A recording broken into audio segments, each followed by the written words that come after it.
দর্শক আমরা চলে এসেছি জামালপুরের হাজিপুর গ্রামীণ বাজারে। দেখতেই পাচ্ছেন বাজারটিও গ্রামীণ এবং এখানে কিন্তু নিত্য প্রয়োজনীয় প্রত্যেকটা পণ্য সামগ্রীও কিন্তু গ্রামীণভাবেই কিন্তু বাজারে উঠে থাকে। তো দেখতেই পাচ্ছেন আমাদের গ্রামীণ বাঁশের নির্মিত যেই পণ্যগুলো রয়েছে, যেগুলো আমরা দৈনন্দিন প্রতিনিয়ত ব্যবহার করে থাকি, এখানে কিন্তু সেই পণ্যগুলো রয়েছে। তো ব্যবসার মুখ থেকে সরাসরি জানবো এখানে যত ধরনের নিত্য প্রয়োজনীয় আমাদের গ্রামে ব্যবহৃত হয় কত করে বিক্রি করা হচ্ছে, এগুলো বাঁশের নির্মিত জানবো।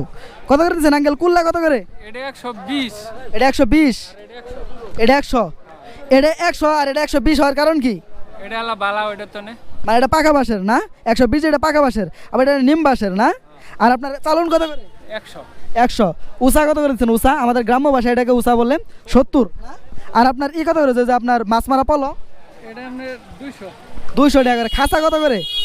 কাছে একদম ছোট বড় 120, 150। একদম সবচেয়ে বড় যেটা সেটা কত করে দিচ্ছেন? ওটা 180, 200। 180, 200। আর সবচেয়ে ছোট যেটা? ওটা 100 টাকা। 100 টাকা। তো দর্শকদের একটু খাঁচাগুলো দেখায়, আপনারা দেখতেই পাচ্ছেন এখানে বড় ছোট সব ধরনের খাঁচাই কিন্তু রয়েছে। আর মাছ মারা এগুলো বাইর, যেটা আমাদের গ্রাম্য ভাষায় বাইর নামে চিনে, মাছ মারা ফাটক কত করে দিচ্ছেন? বাইরে এটা 120 টাকা। এটা 120 টাকা ছোটটা।